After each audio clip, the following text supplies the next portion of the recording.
மகா சிவராத்திரி ஈசனுடன் ஓர் இரவு பிப்ரவரி 15 மாலை 6 மணி.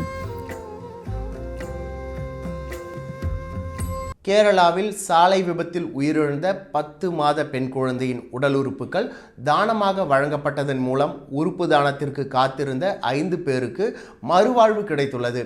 கேரளாவின் பந்தனம்திட்டா மாவட்டத்தில் உள்ள மலப்பள்ளி என்ற பகுதியைச் சேர்ந்த அருண் ஆப்ரஹாம், ஷெரின் அஞ்சான் என்ற தம்பதிக்கு அலின் ஷெரின் ஆப்ரஹாம் என்ற 10 மாத பெண் குழந்தை இருந்தது.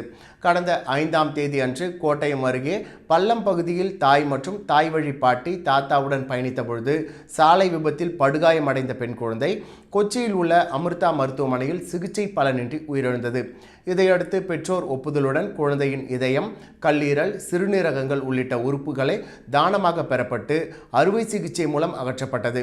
போக்குவரத்து போலீசார் உதவியுடன் சாலை மார்க்கமாக உறுப்புகள் திருவனந்தபுரம் எடுத்து செல்லப்பட்ட நிலையில் குழந்தையின் இதயம் திருவனந்தபுரத்தில் உள்ள சித்திரை திருநாள் மருத்துவமனைக்கும், கல்லீரல் கிம்ஸ் மருத்துவமனைக்கும், சிறுநீரகங்கள் அரசு மருத்துவக் கல்லூரிக்கும் எடுத்து செல்லப்பட்டு 4 பேருக்கு பொருத்தப்பட்டன.